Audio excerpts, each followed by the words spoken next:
England is located in the north-west part of Europe and is the southern part of Great Britain. It is an island country and also part of the Greater United Kingdom.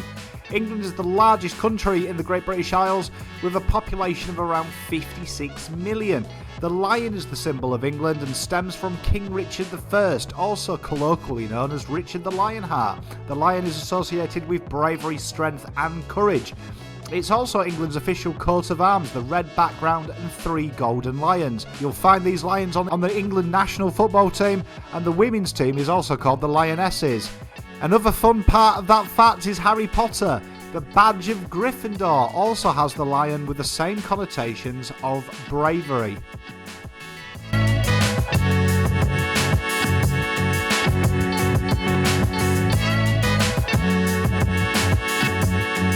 England's football coach Gareth Southgate is a former player who played at centre-back and played for Palace, Aston Villa and Middlesbrough. He has been the manager of the England national team since 2016, but before he bit his teeth into coaching at former club Middlesbrough before going on to coach the England under-21 side. He ended up winning the Toulon tournament with the under-21s before stepping up to take the reins of the senior side.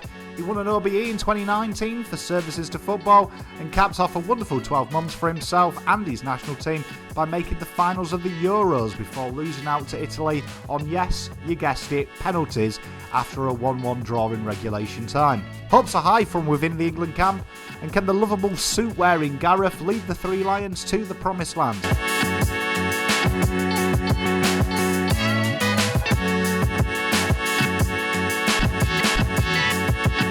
Harry Kane, the England captain, has a staggering 51 goals from his country's 75 starts, and he leads from the front in the Royal the Rovers type word.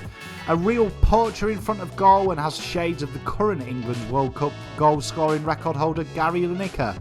Playing for Tottenham with some loan spells in between, the Spurs striker has 195 goals for them from 294 appearances. An old-fashioned striker, strong in the air, deadly in the box. He won the Golden Boot in the World Cup last time around. Can he fire his side to glory in 2022?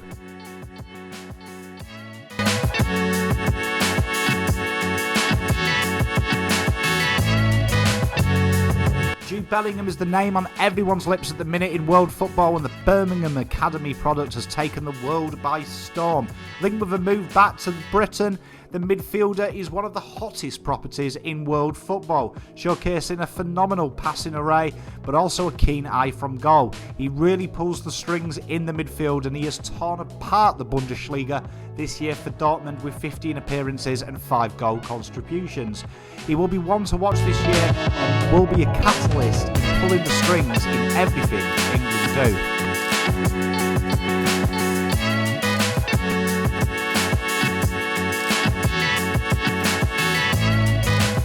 Football icons don't get much bigger than Sir Bobby Moore, perhaps the most famous name in England's fans' hearts. The World Cup winning captain sadly passed away in 1993, but his name will be forever endeared in England fans' hearts, and a statue of him hangs around outside of Wembley, famously lifting the Jules Rimet trophy in front of a packed Wembley Stadium and the Queen in 1966. A no-nonsense defender for his beloved West Ham, he played 544 times for the Hammers, scoring 24 times, and then went on to move to Fulham and made 124 appearances for them. Finished his career in the States before returning a kind of unsuccessful management career at Oxford and Southend, but played 108 times for his national side, scoring 2 goals.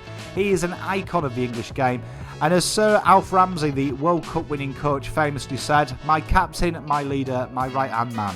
He was the spirit and the heartbeat of the team, a cool, calculated footballer I could trust with my life. He was a supreme professional, the best I ever worked with.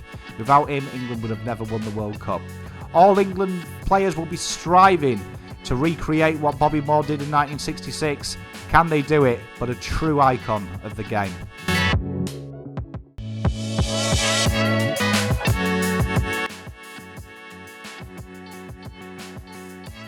England won the tournament in 1966, beating Mexico and France with a draw against Uruguay in the group stages before going on to knock out Argentina, Portugal and famously West Germany in the final 4-2.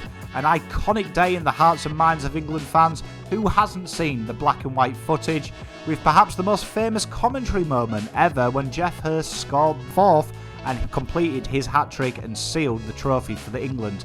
Since then, World Cups have been a traumatic affair, finishing fourth 2 times in 1990 and 2018, and seemingly being quarter-final specialists and penalty failures throughout the way. They've had golden generations and high expectations, but can England finally end 56 years of pain this time around?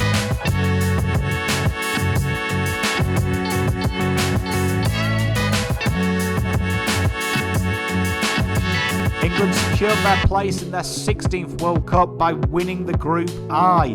Undefeated in the group that contained Poland, Albania, Hungary, Andorra and San Marino, a side that only conceded 3 goals in the group stages. And for a side that is often talked about not scoring enough goals, they had a plus 36 goal difference.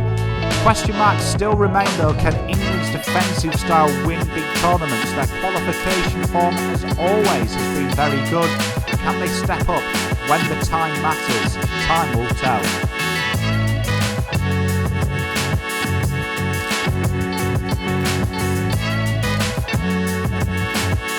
England begin their campaign on the 21st of November versus Iran at the Khalifa International Stadium for entertaining the States at the Al Bayt Stadium on the 25th of November, and they round their group stage campaign off against old enemy Wales at the Ahmed bin Ali Stadium in Rayyan.